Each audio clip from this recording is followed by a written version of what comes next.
man, why don't they just go to a shelter? Why do they have to be on the streets? Oh man, the Shelters.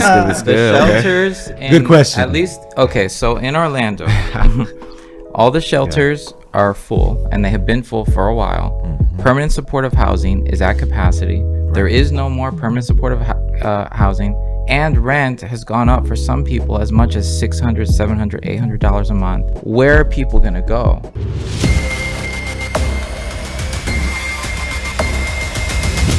Welcome to LED Live. It's the show where we use the light of Christ to expose the darkness found in media and our culture today. And, you know, we usually focus on what's happening in Hollywood or what's happening in the news. Sometimes we zone in on what's happening in our own personal lives. But today, we're going to talk about what might be happening outside of our front doors or in our communities. Yes. I'm very excited to have Eric, Will, and Gerard as guests on the show today. You guys were here almost 2 years ago. Yeah. So we're happy to have you back. Welcome. Good to be back. Gerard, this is your first time being here. First time. Welcome to the LED Live table. Glad to be here. And Again, so for the first time. you're all part of a ministry called SALT Outreach Ministry. Right. So first, tell us, for those who may not have seen that first episode that we did about 2 years ago, or those who did and need a refresher, what is SALT? Why SALT? You know, what kind of name is that? Let's get into that. Yes. So SALT is an acronym for Service and Love Together. We operate we call it a mobile drop-in center for people experiencing homelessness. Normally, cities will have drop-in centers. People watching might have a drop-in center in their city where someone experiencing homelessness will go there. They can get a shower, they can get laundry, they can get case management, mail services, haircuts. All that stuff is there in that building. The difference is we provide it on wheels. So we have a shower trailer with 4 bathrooms, a laundry trailer with 6 washers and dryers. We do hygiene products, clothing, snacks. We do haircuts, mail services, charging stations for devices. Wow. We do limited storage services, case management, mental health counseling, and we do spiritual care. And spiritual care is what these two guys, what their role is. They're our outreach pastors. So they provide things like, you know, group Bible studies, one-on-one Bible studies, kind of building the relationships. I think one of the biggest things that we've come across is the fact that we are like bridges for other services at SALT. And so we tend to establish like a relationship, kind of like a rapport with the people. And next thing you know, one day somebody will just be like, hey man, I'm tired of this. I want to go into a rehab, or I want to. Really? Right. Hey, let's go, man. I know the person to talk to. You know. That's great. So, you know. I was gonna say, for context, we're right now we're serving over 100 people a day, 5 days a week in downtown Orlando. On any given day, we have 400 people experiencing homelessness coming to our campus. Wow. And it's every quarter, 50% of the people we see are new to homelessness. So. It's 50% every quarter. We got some repeating, but then some are new. Every day we have 1 to 15 new people to our center. Well, when you were here last time, you said you average around 10,000 people in Central Florida who are experiencing homelessness. Has that number changed? Has it increased, decreased? And then why? What are the factors that contributed to that? Yeah, homelessness has been increasing in Central Florida. It's pretty significant. So they did a study in 2020, and they realized that every increase in median rent by $100 increases homelessness by 9%. In Florida, in the past couple of years, we've had a median increase of $600 in the past 2.5 years. So now we're looking at homelessness continuing to increase. We're seeing more single moms, families, a lot of children, a lot of younger people, people you wouldn't, you see out there. You're like, it's like you were at the store and you just saw someone. It's like you never know. It could really happen to anybody, and we're seeing that now. Definitely. So we're seeing some older ones really as well. big increase. Older people. We're just talking about a client that's 78 years old that's getting services with us. Older women, people in wheelchairs. I mean, you name it. Pregnant. We had a pregnant woman she was pregnant with triplets. With triplets. 2 twin girls. Already. 4 years old already. Wow. Sleeping in her car. That was one of our clients. It's just mind blowing. So there's a lot wrong with the world today. But why is this population pulling on your heartstrings? Like, what got you specifically involved in this ministry? Let's start with you, Gerard. Yeah, I think for me, I don't know, just in college, and I guess coming closer to Christ, you develop eyes for everyone, especially those who are on the lower ends of the social stratum. So, it was something that I had to do. Okay. But it was like, how could I not drive by somebody and see that they were in need, or see them on the street or whatever? Like, what can I do to help them in some type of way? So I think just drawing closer to Christ and him just showing me what it looks like to see people allowed me to see not just my fellow brothers and sisters that I'm connecting with, but even those who are like shadows of society. So I think that's how it kind of developed for me back in the day, like when SALT, a long time ago, when we kind of started up and stuff like that, and it just kind of continued since then. So you've been there for a while. How long? Yeah, since the inception. Yeah. Really? Yeah. Okay. Yeah. That's great. What about you, Will? Yes. Man. Well, sorry, I should ask, when was the inception? Like what year? I was at 2011, but I feel like things were brewing a little before that. But you could probably speak a little more to that. Right? Yeah, I was also in the inception around 2011, and I think for me it was studying more of the Word of God, and realizing that it's really shifted towards action and how we treat people. And I think one of the biggest things for me was Matthew 25. When Jesus goes off on like this whole teaching moment, and he goes on a string of parables and stories to illustrate the point of, they're asking, oh, like, Jesus, when will you come back? He's like, that's not the question, right? I am coming back. The question is, how will I find you when I come back? And then he goes off on these parables showing like, hey, be ready. This is how you're ready. This is how you're vigilant. But the last parable is, it's just something else when you look at it, because it's prophetic. Right, it's a prophetic parable. So you're reading about yourself when you're reading this parable, and he's just like, the question wasn't really like, how did you treat my law? How did you treat it? It was just, how did you treat my people? That's what I'm looking at. That's right. And I was hungry. I was naked. I was in the streets. I was in prison. I was sick. I was this. How did you? Oh, well, you did this to them. You did it to me. And it's like, well, when did we see you? He's just like, when you saw somebody else like this. Yeah, amen. That's so true. Growing up, my mom always used to say this quote, usually in like a discipline type way, but it applies broadly. And she says, learning brings about a change in behavior. And so that is what the Bible is there for. It's not just for our knowledge, it's to put into practice the things that we read in it. So that is amazing that you, through Bible study, you're like, hey, I need to put this into action, and you got involved. And that's definitely a call for all of us to do. What about you, Eric? Well, you started the ministry. So started back in 2011, September 2011. It's been a journey. Before I was a Christian, I became a Christian in 2010.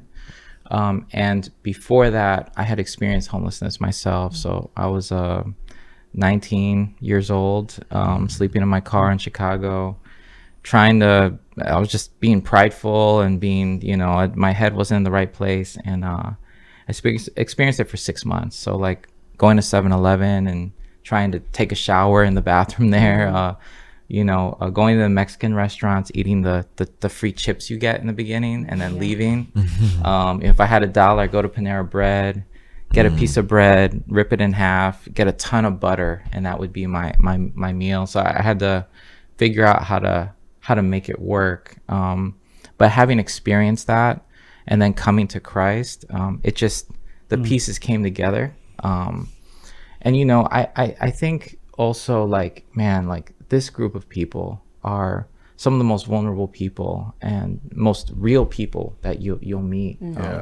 It's crazy. There was a stat I read recently, and it said majority of people experiencing homelessness go months without hearing their name.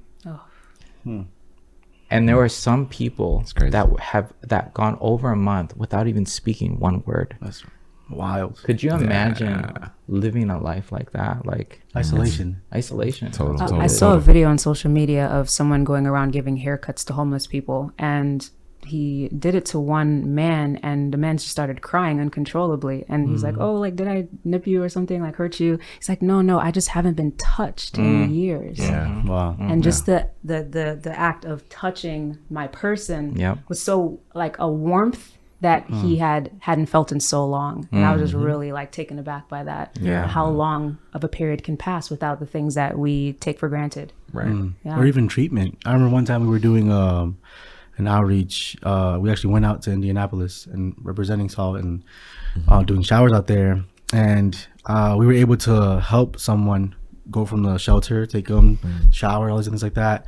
And when I was dropping him off, he just turned to me with like tears, and he's just like, "Thank you for treating me like a human." And that brought me to tears, because I'm like, man, like, you are a human. That's what I told him. I was like, you are, you know. So it's sad, man, to hear that. And the flip side to that is it really sheds a light on how society looks on that group of people and how they treat them. And we're going to get into some of the misconceptions about homelessness and what goes into that.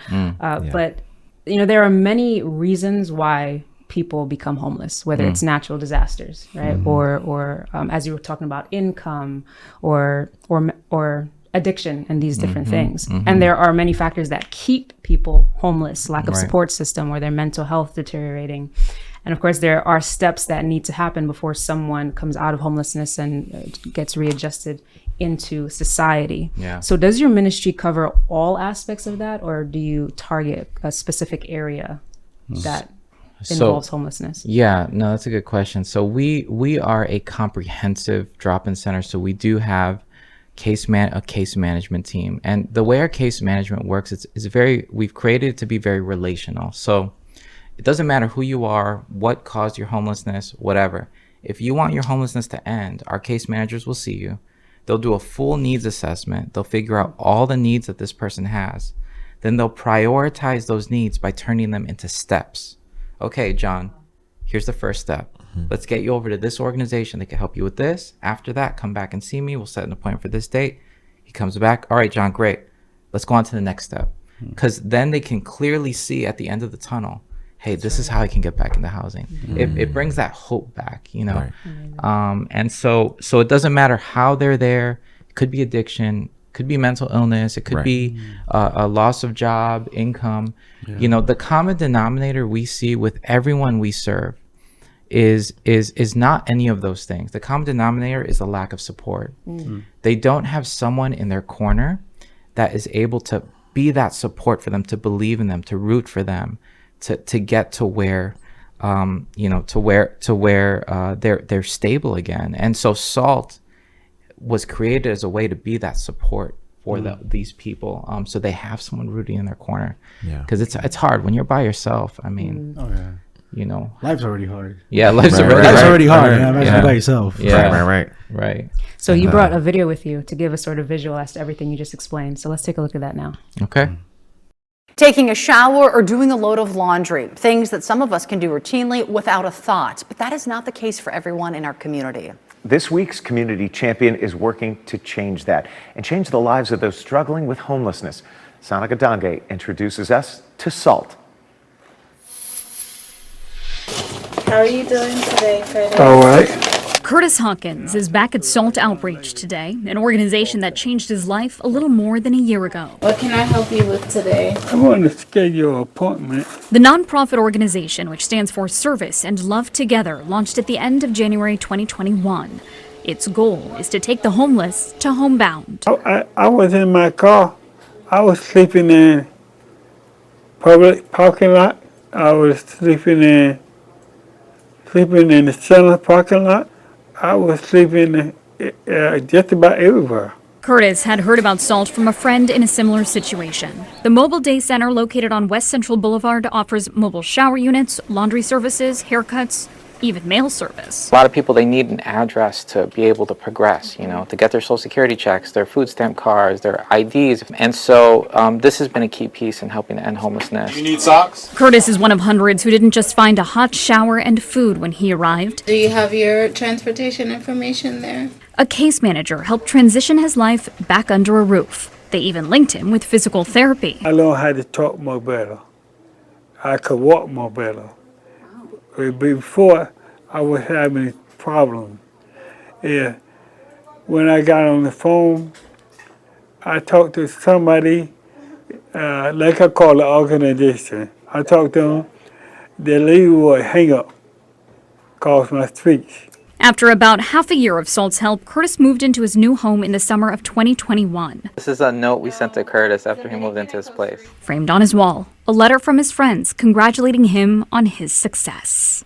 Having those relationships and being able to call somebody by name and they know that you care about them. That is key to Salt's success, because the more a client comes back to take a shower or do laundry, the more likely they are to sign up for services like case management, which can lead to help finding housing or medical services. Salt survived for much of the pandemic through local and state grants and from donors across the country. But while the COVID grants are coming to an end, high inflation and a lack of affordable housing is driving demand for services up. We'll call you when we're ready, okay? That's why the organization is so grateful for the volunteers and donors who support their cause. I just feel so grateful to be a part of the journey that I see some of they're not just people who are experiencing homelessness, they're truly people that we build connections with, like I care about, and I don't want to see them in this situation. And even after the clients have been homed, Salt continues to check in, helping book medical appointments when needed and maintaining bonds that were forged for life. Now you've been housed for a year? Yeah, about for a year. How has that been? It's been great.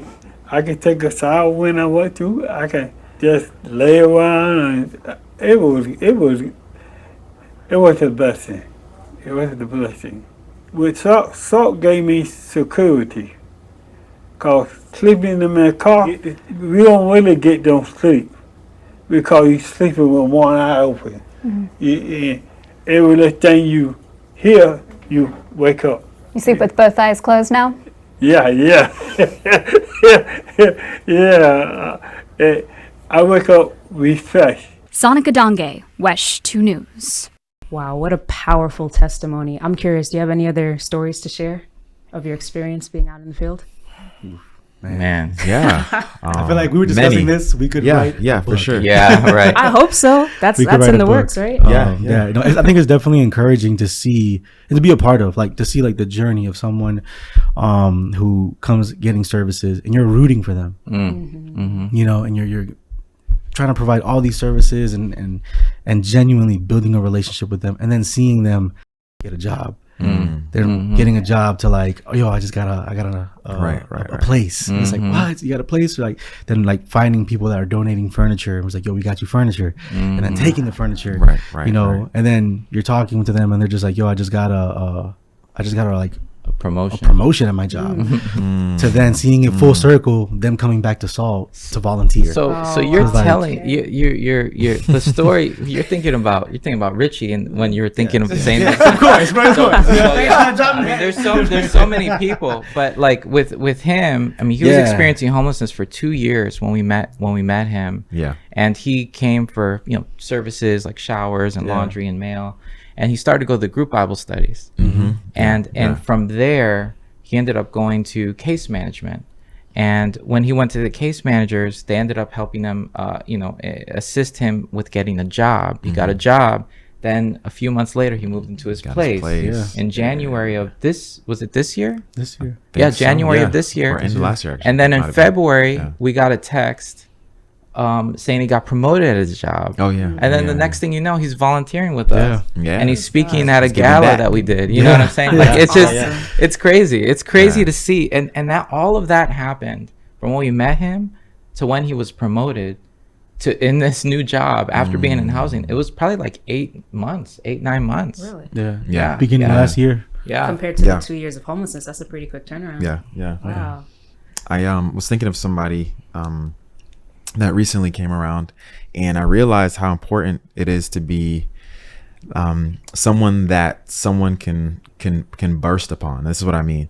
A lot of times when some of our brothers and sisters are experiencing homelessness, they're being filled with so much, and they don't have a place or a space where they can release this onto. They need to kind of break. They've been holding things in for a while. So one of our brothers, he recently came, family situation, children, all of these different types of things. He almost got killed like right before he ended up at our site, and he just started to share his story, and he just broke. He just burst like a balloon, just pop.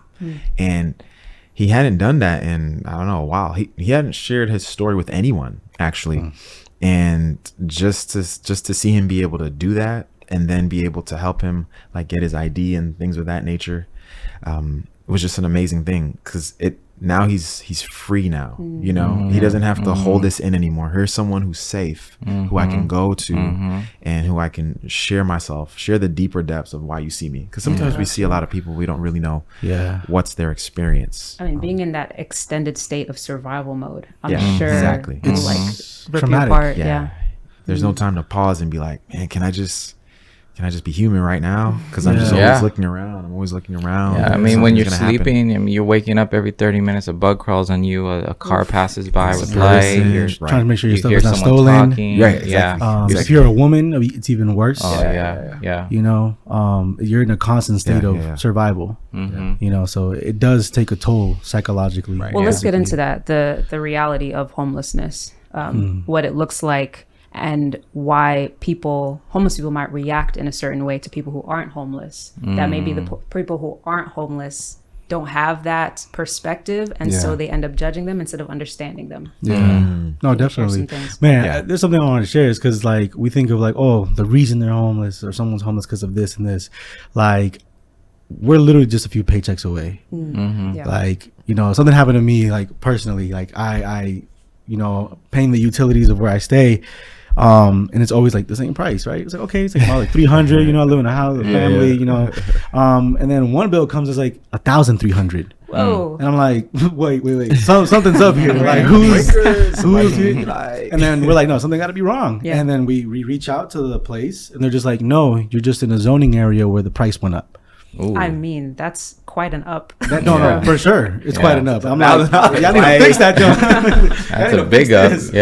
But it just shows me like, man, it's difficult how things could just switch up, and now I can't afford it. Right. You know, and it may not be anything that you did wrong. It's nothing. just nothing. Something you can't control. What that goes to show is that homelessness doesn't discriminate. No, it doesn't discriminate on what you look like, where you've come from, social, your income, whatever. It just doesn't. And I think that sometimes those who are on the other side, it's a little, I guess, scary for them, because maybe they've heard a story. Oh, this homeless person attacked this person, or whatever the case, and that's all that they might know. So it stops them sometimes from going into those spaces and availing themselves, you know, to serve and to help. That's why it's important for us at SALT. We don't call them homeless. Right. Okay. We call them homebound. Exactly. You know, and it's just like, homelessness is not who they are, it's what they're experiencing. Gotcha. Right. You know, and so like reminding them like, hey, no, you're homebound. Like, you're bound. Like, this is a transitionary period in which we're here to help move forward. But also what it does is at I think a deeper level, if you're a believer, right, you're homebound as well. Because this ain't your home either. And so we really try to like break that wall of like, oh, us and them. We're all us. Together. It's really what it is. We're just us. And there's us in different paths and different struggles and different things, but we're all homebound. That's good. I'm trying to remember that. That normalizes like the experience. That normalizes you serving. That normalizes like just the community aspect of it all. Because if it's us and them, we're always going to be apprehensive. Even though we're there, people sometimes serve, but they serve with suspicion, or they serve with they put their own parameters around themselves, so they can't fully avail themselves. That's not what Christ did, you know. Right. So if we're seeing it like that, as hey, we're all together, then I think the service it's monumental, and a lot of things can happen. You know? All right. So 2 scenarios. One, man, why don't they just go to a shelter? Why do they have to be on the streets? Oh man, the shelters. Shelters. Good question. At least, okay. So in Orlando, all the shelters are full, and they have been full for a while. Permanent supportive housing is at capacity. There is no more permanent supportive housing and rent has gone up for some people as much as $600, $700, $800 a month. Bill went up $1,000. And your bill went up what, $1,000? That's utilities. So that's utilities, right? That's not even your rent. I don't even want to talk about your rent. My God. I don't even want to talk about your rent. That's the cheapest thing. Yeah. So now with all of that at capacity, where are people going to go? There's nowhere for them to go. Because what happens is when you start to experience homelessness, the first thing you think of, shelter. I need to find a shelter. And they call a shelter. And the shelter says, hey, we're full. So now hey, there might be some resources. Here you go. Here's a page or whatever. But there needs to be, and that's why our vision is that every metropolitan area in the U.S. has a drop-in center for people experiencing homelessness, because every city needs a comprehensive front door for people experiencing homelessness. When you're first experiencing homelessness, they need to be able to go somewhere to say, I don't know what to do. This is my first time. I don't know anything in the community. Guide me, coach me, please, show me the way, you know, because then we can go to the shelters and have contacts at the shelter. Hey, you got room? You got room for this person? You got room? And if there isn't, then we say, okay, let's keep going. And sometimes, unfortunately, some of our friends just have to be on the street, and we just do what we can to meet those basic needs while they're there until we can find a solution for them. And we sleep in front of the shelter. Yeah. A lot of them. A lot of people, yes. Hoping and waiting to get in. Free space. Right. Yeah. Okay. The second one is, I don't want to give them money. They're just going to buy drugs. You know, it's funny. I was thinking about something when you talked about the person who got the haircut, the touch, and thinking about that scenario. You don't always have to physically touch somebody. You can have touch points of grace. Okay. So fine, you're struggling with wanting to give them money or not. How you respond to them is key too. You know, what you say, how you say it. And if you don't want to give them any funds, maybe ask them, okay, well, what are you in need of? Like, do you need food? Do you need whatever? And I can just go buy that for you with a card or something, because you don't want to go against your conscience, right? But you still want to help this person. So getting to the need, I think, will allow people to really, you know, help them and find out what it is that they're in need of. Exactly. And I think another way too is, like, if there's a place like Salt in your community saying, hey, look, resources, you need money for food. Salt at the property that Salt operates on, there's 3 meals a day. You know, why don't you go there, and instead, whatever money you were going to give, maybe he's asking for $20, donate it to an organization to make sure that they can continue running. I mean, we've been hearing about organizations closing down, nonprofits closing down.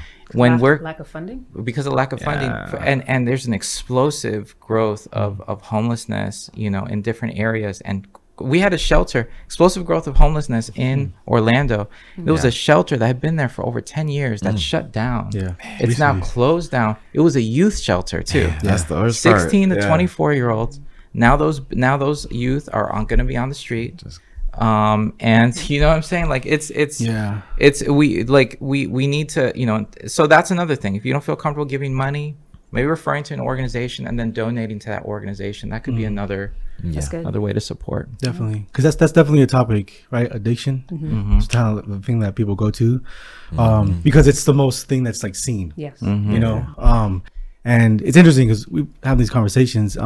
Again, us and them, almost mindsets. Like there's a distinction, but I truly believe, like, if we were to see ourselves, you know, the fact that we all are addicts to something. You know, some of us is validation, some of us is success, some of us it may be whatever it is, whatever the itch is. Media. I mean, for some of us, it's like, you know, there's, and then since it's, I'm not partaking in that. Yeah. So that's the problem.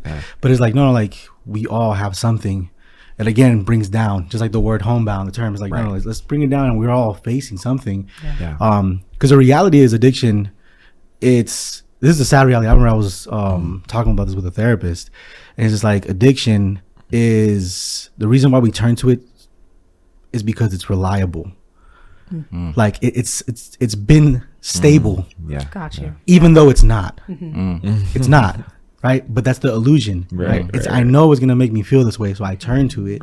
But it only makes you feel this way for just a little bit. I think what our role is to show like that Jesus is actually more reliable than the addiction itself. You know, and that only comes through actually sitting down and building relationships. Well, let's delve deeper into that, because there is that pastoral aspect, the ministry aspect to it. And so there's this quote I'd like to read here. It says, Christ's method alone will give true success in reaching the people. The Savior, Jesus, mingled with people as one who desired their good. He showed sympathy for them, ministered to their needs, and won their confidence. Then he invited them, follow me. So have you found this to be effective in your line of ministry? Like, how receptive are people to the gospel? Or actually, before we even get there, like, how receptive are they to hope as you're mingling with them in the streets? Yeah, I think people, it's funny, I'm about to shout out, there's another organization that does similar to what we're doing. People just want to be heard. Shout out to Be Heard. Be Heard. Be Heard movement. Shout out to Be Heard. Love y'all. Love y'all. But that's the fact of the matter, is that people just want to be heard. So if the Savior mingled with people as one who desired their good, you want to be seen, you want to be heard in this moment of in your experience of what you're going through. Can I see you? Can I just stand next to you? There was a young guy, he's probably about 22 or something, and he just started talking to me about his past a little bit before I went into work, and then he was just like, oh man, I never thought about that. But I'm not really saying much. I'm just maybe asking him a question or two, and he's kind of saying stuff. He's like, I never thought about that. And then he starts crying, and it was just like this moment of him just knowing that there's somebody that's just there with me, because he realized that he has no one, not his parents, not because I was like, are your parents around? Because when you're younger, it's kind of like, where your parents at? Where this? He's like, my dad can't do this, all this type of stuff. And so I want to desire your good right now, in that I want you to know that I'm here for you, and that we're gonna try to support you in any way that we can, and you're being heard literally in this moment. But I think that's key in the quote, right? It says desiring their good, right? Not like I'm desiring my own good through you and what I'm doing. Here's a plate, right? Here's a plate, make me feel good. It's like no, but it's like, you're desiring their good, and people will know, especially like if you're living in a state of survival. Like, constantly, like I think you really gain this sense of like ulterior motive. This person's genuine, okay, and you just, because you're dealing with people so much, you begin to know how to read people. But I think that quote is extremely true. Like, I think there's no better way of saying, like, that's the way you would approach. If you really want to, there's this quote, it was like, to impress people, you do it from a distance, but to impact people, it happens like close up. And I feel like that's exactly what Jesus did, right? I like how the Message says it in 1 John chapter 1 verse 14, and Jesus, the Word became flesh and moved into the neighborhood. Yeah, that's what it says. That's awesome. Moved into the neighborhood, and it's there's this, as some theologians may call it, incarnational ministry, where it's just like you're doing ministry by moving into the neighborhood and living there and being there and being in the community and knowing the people by name and knowing like, okay, like I remember the first time I went to Assault, my first time there, first time preaching, everything. I remember when I preached and it was like crickets, like nothing. They were just looking at me, and I'm just like, and then me and Eric sat down. We're like, all right, no. We need to make sure that part of the pastoral work is service. Right. Okay. Right. So showers, laundry, like everything that everyone does, we do. And when I do. Right. And through that process, it was like about a month. I was just there getting to know people's names, sitting down with them, listening to talk. Next time I preach. And now ever since then, when we speak, I know you by name, right? I know, and they listen because they see. No. I see you care because I see you fold my clothes. I've seen you clean my clothes. Right. So I've know seen you clean the toilet after I used it. Exactly. I mean, because that's part of what they're doing. Like what we believe, and they're so SALT believes that relationship is key in helping to end homelessness. Yes. I mean, even with addiction, I actually heard this from you. The opposite of addiction isn't being sober; it's community. So support, being having that support and having that community and that relationship with people, like that quote emphasizes, is what is key in helping people to find hope, to realize hope is there in Christ, and through him Right. using the organization and Right. and like, yeah, so that's what we believe. And for sure. relationship and relational aspect is built into every process, everything that we do as an organization. It's not a fast track. Right. It's not a fast Right. track because people jump to the end. Oh, follow, without doing all that other stuff. And it's funny because the young guy I was talking to, when I said something about God, he's like, I don't want to hear about God. Like, and I was like, oh, I'm sorry. It's just so, I'm so used to it. Yeah. And then at the end of the conversation, he was like, well, okay, maybe. And I wasn't even trying to go that route but he's so used to maybe a parent or two saying, no, just God, just without the desiring his good, without showing him sympathy, without winning his confidence, without meeting his needs, So it's important. We're so quick to get people into the church, and they may not show up in the way that we would want them to, whether they smell or they don't have clean clothes or whatever. So why not meet that need so they build their confidence in that, yes, I can show up here because one, they're not just going to judge me, but they're going to help me get to where I feel like I need to be able to mingle with other people who would think would be really important. Yeah, there's a story I want to share. You probably won't share it because this is a humble guy right here. But there was a client that that wanted to go to church, like a traditional, more of a traditional church or whatever, and we do church service for them on property. But he wanted to go to the building, and you might have been there too. I don't know, but yeah. So I think the client was a little worried, like, are people gonna look at me, like, is it? And so Will he wears a tie-dye shirt. Was it a tie-dye shirt? Yeah, flip-flops, and he wears like some ripped up pants or something like that, shorts.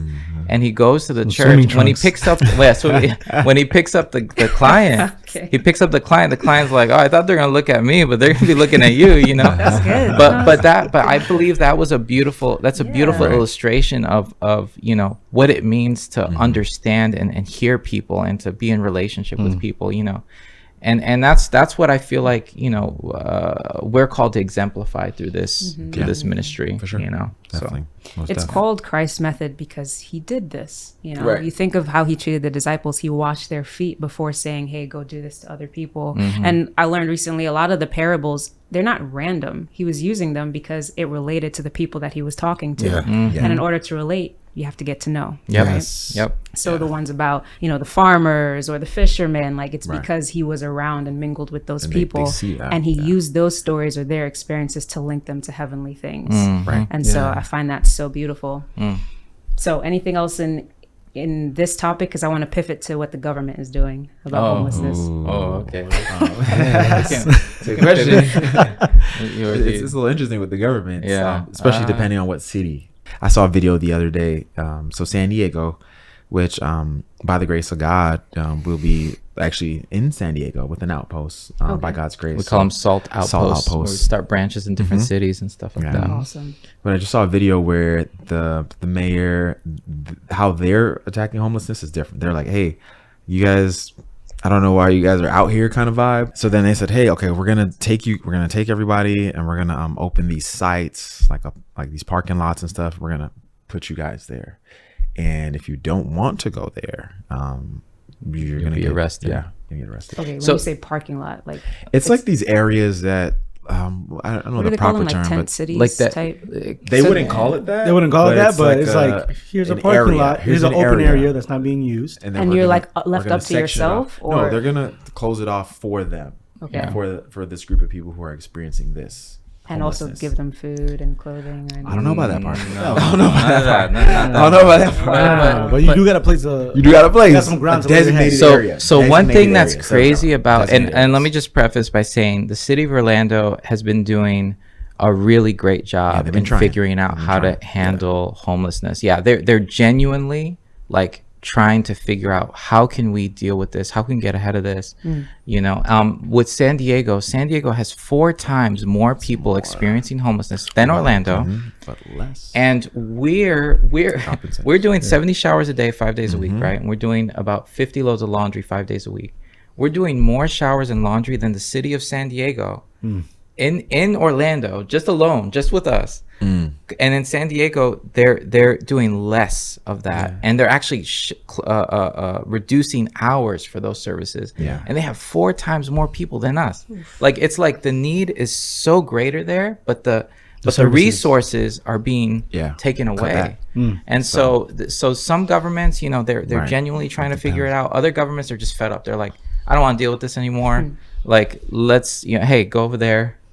You know, we don't want to see you. We don't want to, you know, whatever. You know what I mean? Like, it's crazy, the contrast. Well, let's give some context. So the Department of Housing and Urban Development counted around 582,000 Americans experiencing homelessness in 2022. So last year.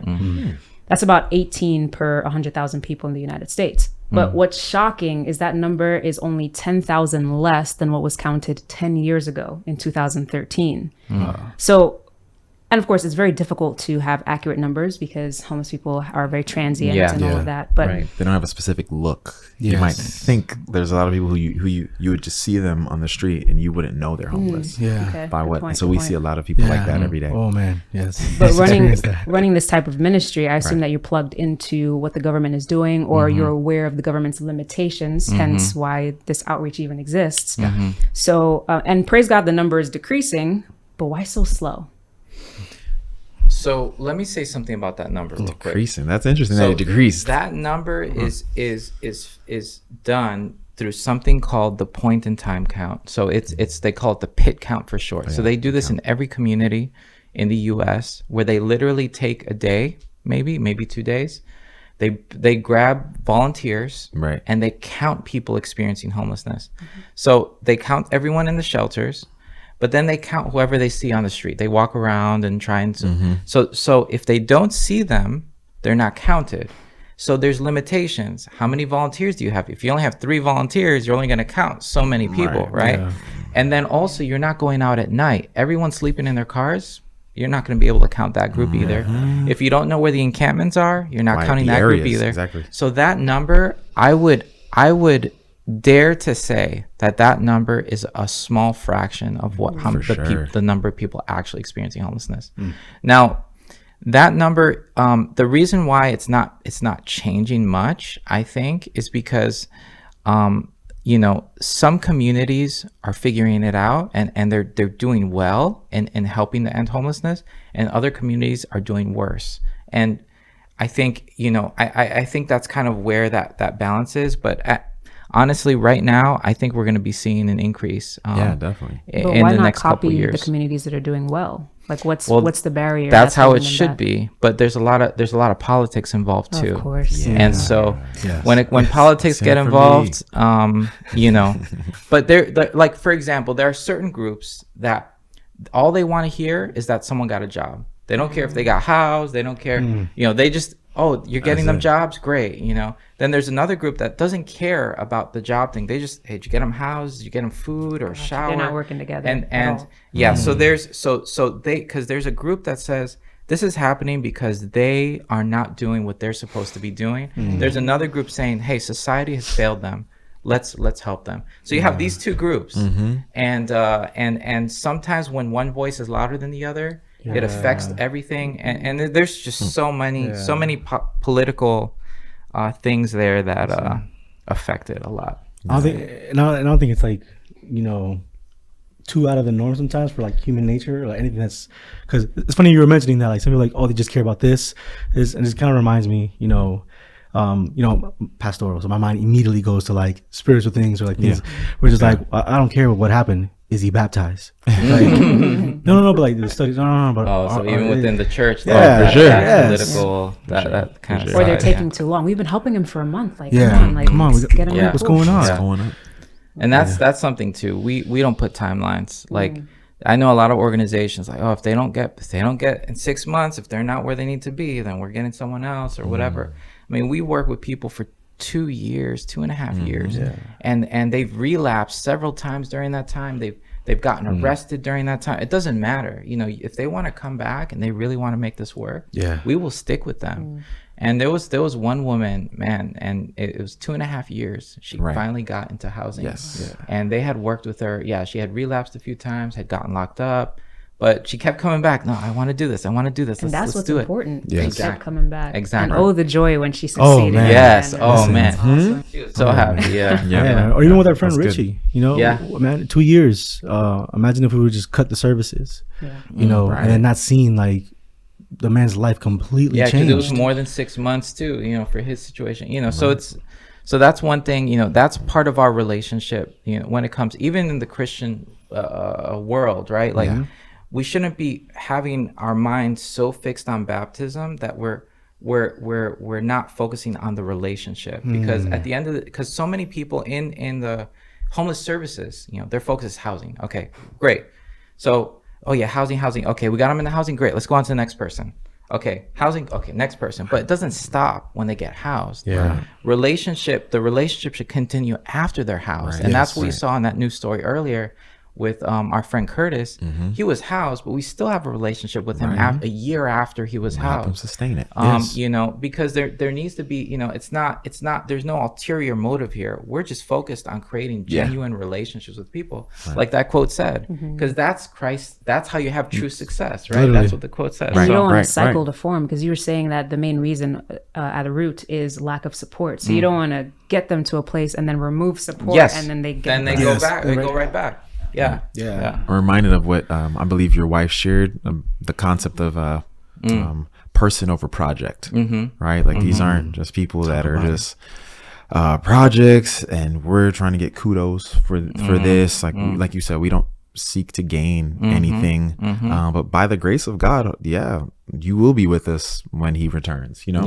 You know, so. we don't serve, and just to piggyback on that a little bit, we don't serve expecting that they will like, they might not have any indication that they want their homelessness to end. There might be nothing there, but it doesn't matter. We'll serve you anyway. Yeah. You know, and we've seen it where a woman was coming getting services with us for 8 months.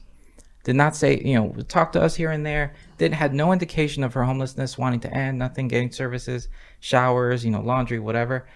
And then one day after 8 months, she said, I'm done. I can't do this anymore.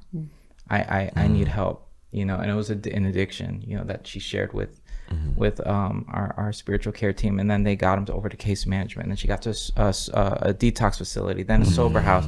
Now she's off the street, no longer addicted. But if we would have stopped serving her, she doesn't want her homelessness, she wants to be homeless, you know. We need to save the room for someone else. That's not the way we operate, and I don't think any place should operate like that, and that's my opinion. But Amen.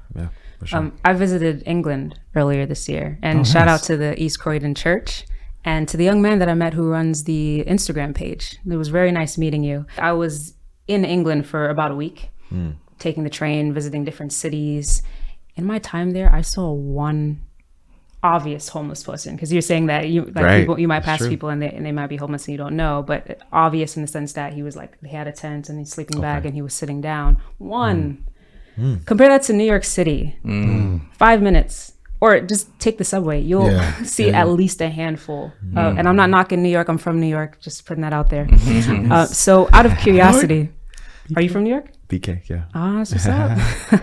So out of curiosity, I looked up how England was handling their homebound population. And so they have the local housing authorities. It's their legal statutory duty to provide 24-hour advice to homeless people or those who are at risk of becoming homeless within 28 days. Legally, they have to give people emergency housing while the authorities look into their situation. So I wondered if there was an American equivalent to that resource that we may not be aware of. Awesome. Oh, not you shaking your head. That's the authorities. Shout out to the authorities doing that. You saying like what? Like the closest, the police, or the closest thing that's come to mind when you mentioned authorities is in Seminole County. There's this police task force called Coast, and it's literally like a police unit, and they're literally pulling all resources to help those that are experiencing homelessness in that county. So they're like, they don't need to go to jail, they need to just find resources. We don't want to arrest them, we want them to get into housing, you know. And so they're that's probably like the only one in my radar. I think that one county in the United States. Well, actually, where exactly is that? It's Seminole County. Seminole County. It's right in Florida, Central Florida. Central Florida. So, but that's good. That's what's up. We need that in every county. Yeah, no, we do. Shout out to those sheriffs. Not like that to that level though. Yeah, not federal. that. No, where they like how they're like, oh, you're experiencing emergency housing. Let's get you into housing real quick, Yeah. and then we'll And figure out your situation and see what we can do. No, I wish. I wish that would be great. We experimented with a program like that to some degree using extended stay hotels. So someone would be experiencing homelessness. They see a case manager.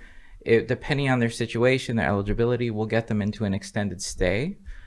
Which is almost like a small apartment, and then our case managers actually had an office in the extended stay. We rented a room that was their office, and they were focused on helping these 10 people, these 10 people's homelessness end. We gave them 3 months in the extended stay. It was with a grant, so there are certain parameters, but it gave us 3 months, and I believe 9 out of the 10 that they were serving ended up getting into housing.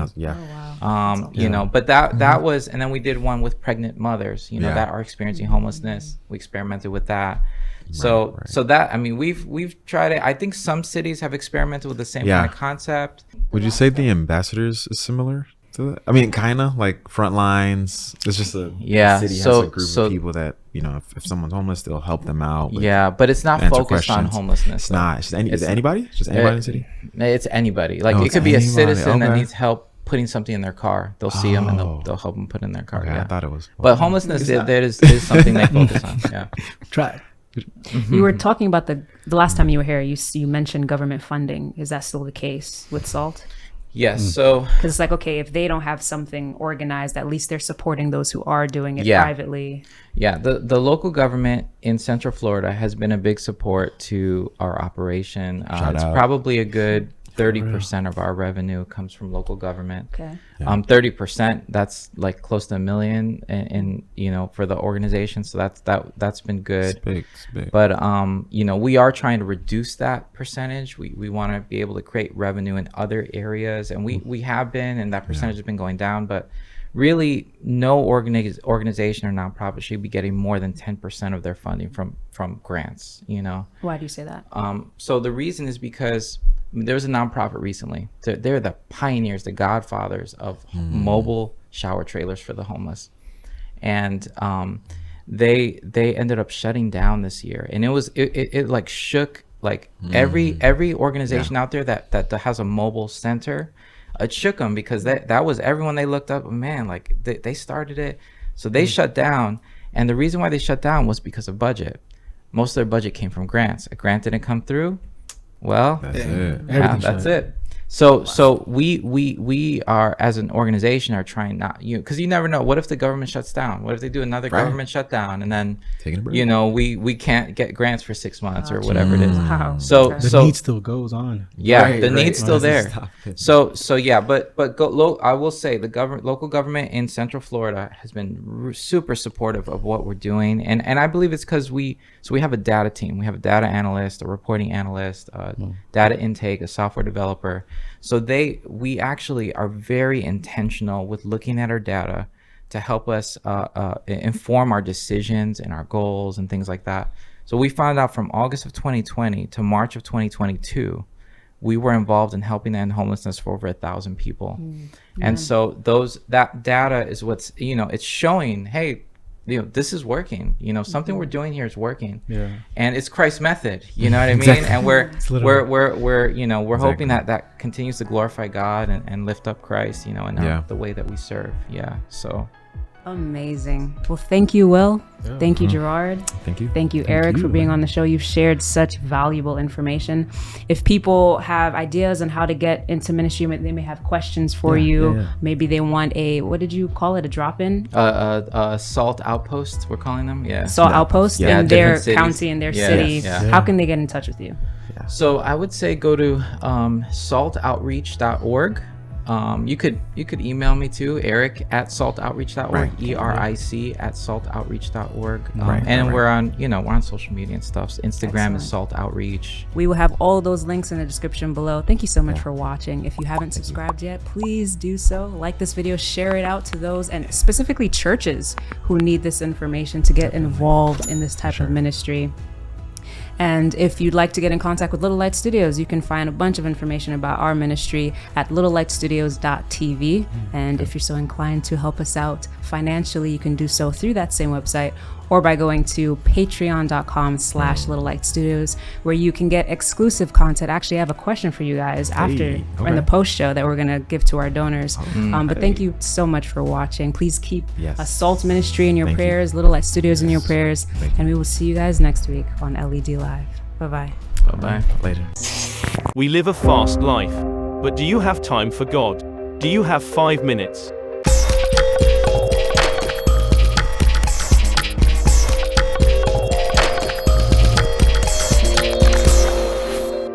Hey YouTube, what is humility?